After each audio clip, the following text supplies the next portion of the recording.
é Madalena Castelhano, sou treinadora de equitação e psicometricista e venho hoje, a convite do Centro Hípico Lebreiro da Zambuja, falar sobre os benefícios da equitação na autoestima, motivação e rendimento escolar. Para isso, vou basear numa apresentação que fiz o ano passado, em 2019, também a convite do Centro Hípico, e vou tentar condensar a informação de uma palestra inteira em poucos minutos. Espero que gostem e que seja enriquecedor. Antes de começar a desenvolver o tema, é muito importante que se expliquem os conceitos iniciais. O que é que se entende por autoestima, por motivação e por rendimento escolar. Para explicar a autoestima é preciso explicar primeiro o que é o autoconceito. São dois termos que se relacionam, mas que não querem dizer exatamente a mesma coisa.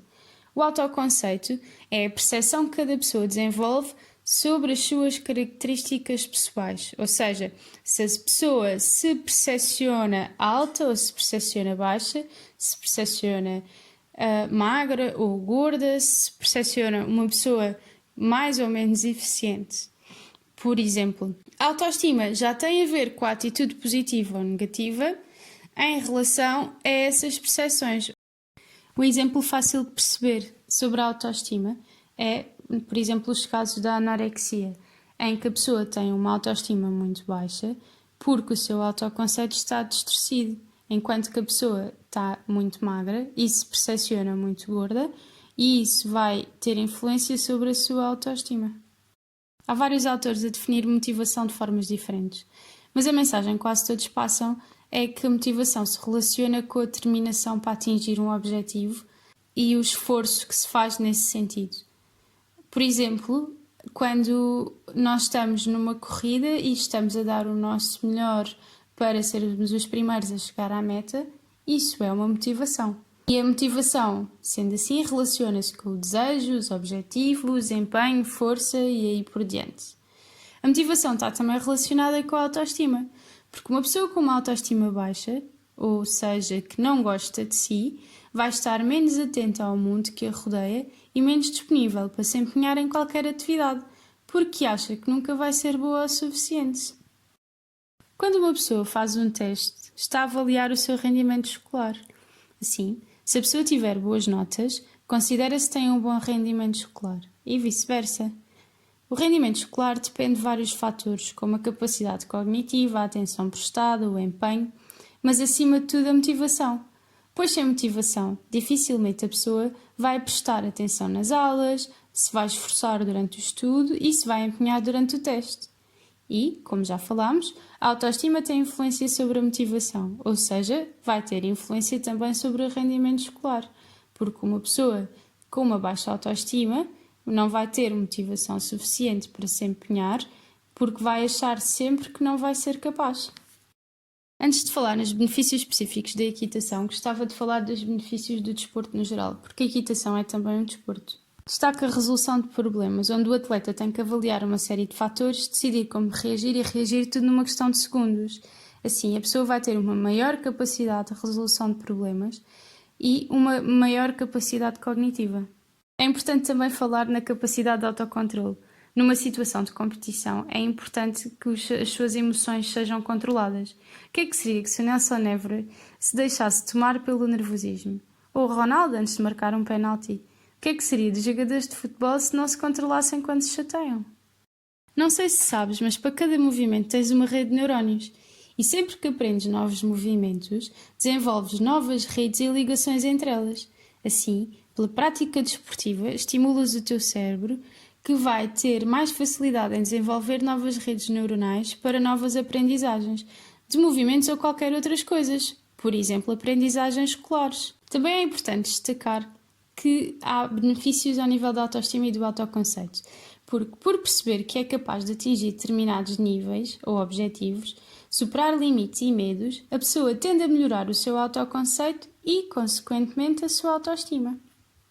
Assim, se a capacidade cognitiva relacionada com as novas redes neuronais, a autoestima, a persistência, a resolução de problemas, o autocontrole são desenvolvidos, é fácil perceber porque é que o rendimento escolar também se desenvolve, porque as capacidades básicas necessárias às novas aprendizagens são também desenvolvidas. Há inclusivamente investigações que mostram que os jovens ativos aprendem melhor e mais rápido, estão mais integrados e são mais saudáveis e felizes. Antes de falar na equitação e nos seus benefícios, é importante perceber o cavalo e as suas especificidades. Por ser herbívoro, no seu habitat natural, o cavalo é uma presa. E também por não ter uma alimentação tão rica como outros animais omnívoros ou carnívoros, como o humano, por exemplo, o seu córtex cerebral é consideravelmente mais pequeno em relação a estes animais, o que faz com que o seu processo de aprendizagem seja também diferente. No caso do humano, existe processo de consciencialização, ou seja, o humano compreende e consciencializa aquilo que aprende. E também tem capacidade de antecipação. Por exemplo, se eu te perguntar 2 mais 2, antes de me responderes, tu já sabes e consegues visualizar o resultado. Mas como o cavalo é uma presa e tinha que ter reações muito rápidas e eficazes para evitar ser comido por o predador, o seu processo de aprendizagem é muito mais rápido e eficaz, porque foi o que precisou de desenvolver ao longo de milhares de anos para que a espécie pudesse sobreviver. Assim, o cavalo reage imediatamente ao estímulo sem o consciencializar. Antes de falar da equitação propriamente dita, gostava de falar de algumas questões relacionadas com o contacto com o cavalo. Não sei se sabes, mas há grandes empresas mundiais que fazem formação dos seus líderes de topo através do contacto com o cavalo, sem ser preciso montar. A empresa que eu aqui referencio fala-nos de alguns destes benefícios. Lidar com o cavalo é por si só um desafio, porque o cavalo vai reagir imediatamente àquilo que a minha linguagem corporal lhe disser. Ou seja, o cavalo só se vai deixar liderar por uma pessoa que o saiba fazer e cuja linguagem corporal o demonstre. Caso contrário, o cavalo será sempre o líder desta relação. E a sua resposta vai ser sempre em função daquilo que a pessoa lhe transmitir, imparcialmente. O cavalo não sabe se a pessoa que está a lidar com ele é o big boss de uma grande multinacional ou se é a senhora que faz a limpeza.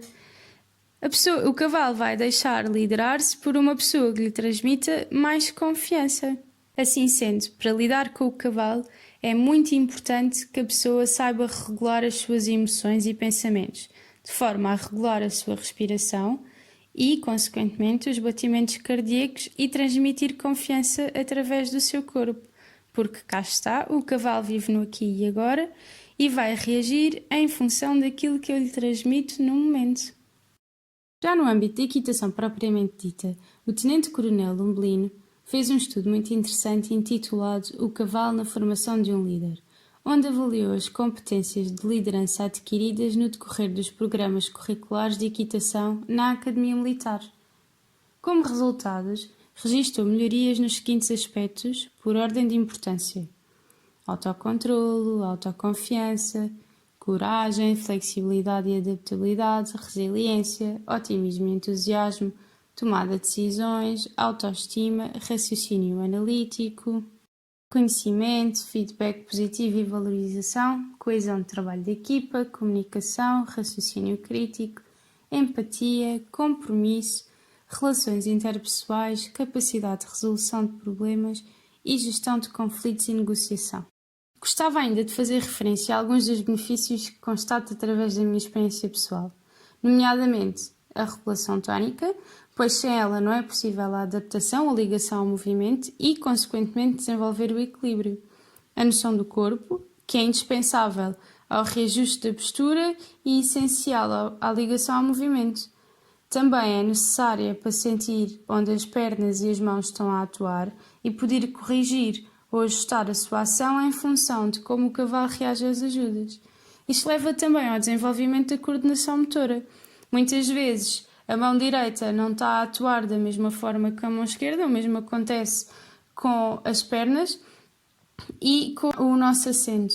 E vamos ter que estar sempre a coordenar a ação das duas mãos, das duas pernas e do nosso assento em função do que o cavalo nos está a oferecer nesse momento. Isto só é possível se a pessoa se mantiver extremamente atenta e focada. Então, como forma de conclusão, gostava de dizer que, através da prática de equitação, Para além da pessoa melhorar a sua autoestima, como já vimos através do estudo, a pessoa também consegue desenvolver a sua capacidade cognitiva, que vai também influenciar o rendimento escolar, porque a equitação está constantemente a ter aprendizagens novas, está constantemente a estimular o cérebro e novas redes neuronais, a sua plasticidade. Também está a conseguir controlar as suas emoções e vai também ter que ser resiliente, porque não, como qualquer outro desporto não se aprende a montar a cavalo de dia para a noite, e vai ser importante também persistência e vontade de atingir objetivos, ou seja, motivação, e de certeza que por conseguir atingir esses objetivos a sua autoconfiança vai melhorar, consequentemente o seu autoconceito e a autoestima também. Espero que o vídeo tenha sido esclarecedor, que tenham aprendido muito e obrigada por assistir.